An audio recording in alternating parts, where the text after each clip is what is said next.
Good. All right, well, let's call the meeting to order. Believe we should, well,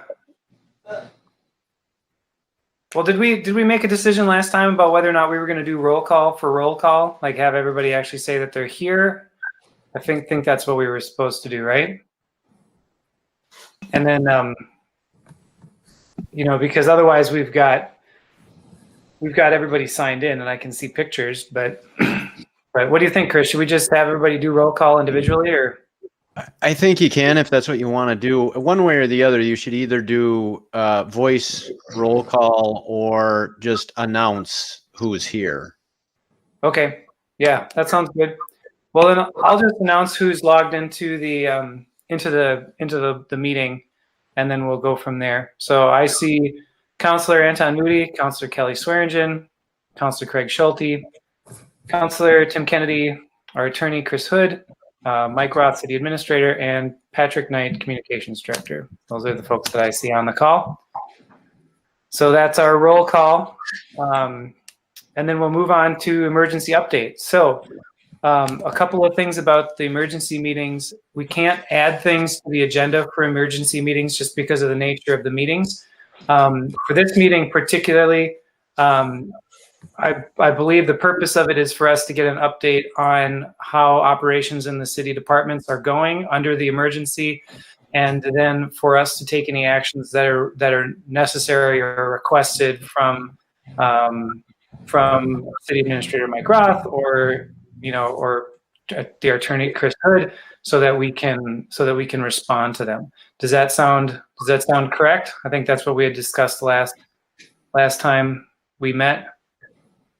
If that sounds good, then then I'll just turn it over to Mike to give us an update on how things are going under the emergency, and whether or not there's any action that we need to take tonight, and we can keep moving like that. So go ahead.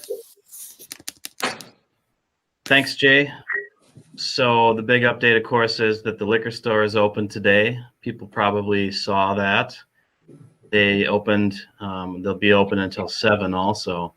And 11 to 7 is the schedule we're going to do Monday through Saturday. For a while, we put the word out electronically. On Friday, you'll see an ad in the newspaper.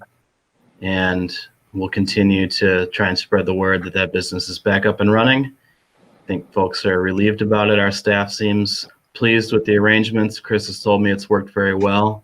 They did steady business. It wasn't a huge day of sales, but it was a very busy day there, kind of very steady, busy.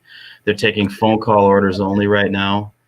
And so the phone's ringing quite a bit. There's a second line for people to call in to say when they're there. Try it out. Everybody try it out. Other than that, the rest of our update for the emergency is really that we're on top now of some of the new laws and rules regarding leave policies that have come out. I think we've got a good handle on it. We've communicated to our staff what those rules are and what their options are. And I think everybody is processing that right now. We still have work for everybody to do and are expecting our staff to come in and pitch in when they can and take their leave if they need to. Other than that, you'll see this agenda is stripped down. We don't do minutes or bills. We did 2 weeks ago do that, but remember that was because that was actually a reschedule of a regular meeting. I don't have anything else to update you on, so I'll just ask if you have any questions. Otherwise, we can come back next week. It'll be a much more significant agenda at your regular meeting. There were actually people who asked me whether or not this was an April Fool's joke because the reopening happened on April 1st. And I was glad to tell them that it was definitely not an April Fool's joke. So I'm glad that things went well for them today. Anybody have any questions for Mike or any comments on that? Well, thank you, Mike, for staying on top of all that stuff and for working with Chris. And thank you, Chris, and all the employees down at the liquor store for making sure that that's open. I did receive some requests from people about the necessity or the wondering if the city had any plans to do email orders, and I believe that at this time that's not the direction that we're going to take, just because we have to get the system going and get underneath it, and we'll leave that decision up to Chris, I believe, because putting together another email address is no problem, but making sure that the staff down there can handle it is really, that's where we're at. So any other comments about the emergency situation? Hearing none, then we'll move on to the next thing, the last thing on our agenda. So change order number 1. So from the Highway 61 project, we put in a couple of change orders. This change order is the first one to come back.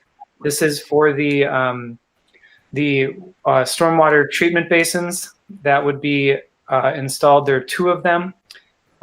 We removed them from the project. It would save us $200,567 is what it is.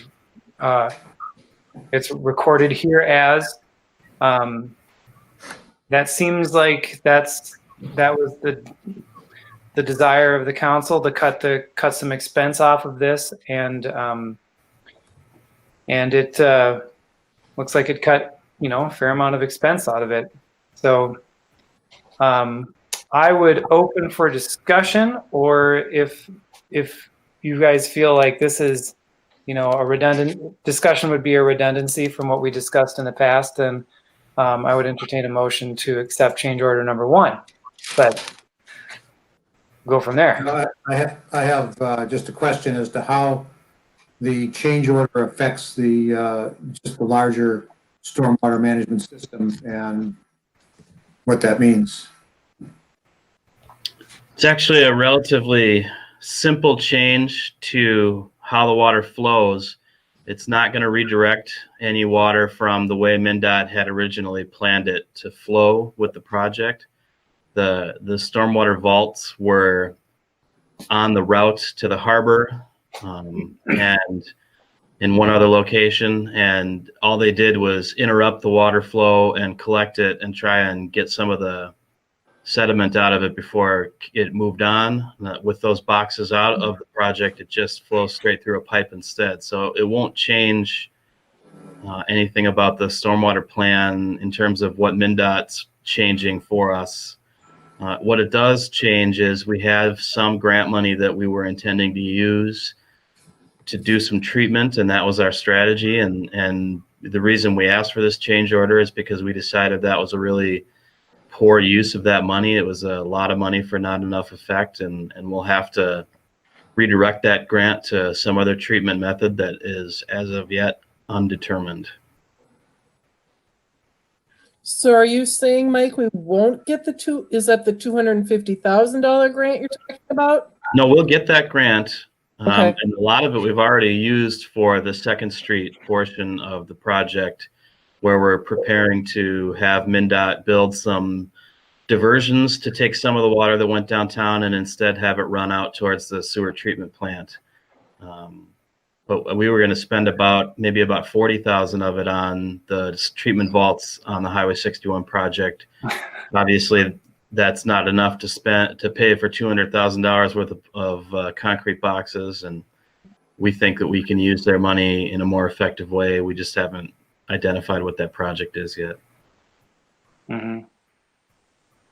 And this doesn't lessen our commitment to the water quality in the harbor.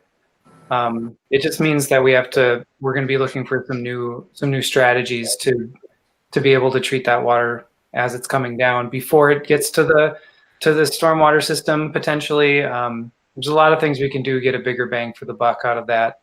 And plus the price for these vaults is just so astronomically high compared to what we had expected them to be.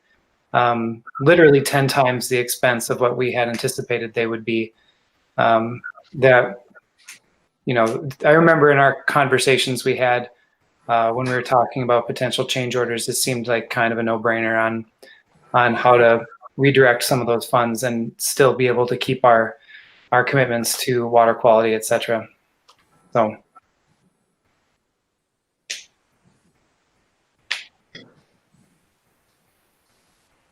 Anybody have any other thoughts or desire to make a motion for this, or? Well, if there's no other questions, I would make a motion to approve the change order for the stormwater vaults. Okay, there's a motion. Is there a second for that motion? I'll second that. Okay, motion and a second. Any final discussion on this? Mr. Mayor, Yes, sir. maybe announce who made the motion and who made the second. Okay, we got a motion by Kennedy. We have a second by Schulte. And so we'll continue with discussion. Any final discussion? We'll do a roll call vote. I'm just going to go from top to bottom on my screen as you are listed. Councilor Moody. He's got to unmute his microphone. Aye. Councilor Swearingen. Aye. Councilor Schulte. Aye. Councilor Kennedy. Aye. And I am an aye as well. Carries unanimously. With that, we will get that change order finalized and sent off as soon as we can. Mike, do you have any closing comments for that? Nope. Okay, and being that we don't have, or we can't add anything else to the agenda other than discussing emergency, I'll ask, are there any final comments on the emergency situation?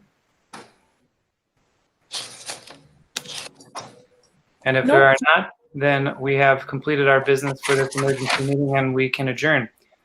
Sound right? Thank Sounds you. Okay. All right. Good. Have a good night, everybody. Have a good night, everybody. Thank you. Good night. Thanks, Patrick.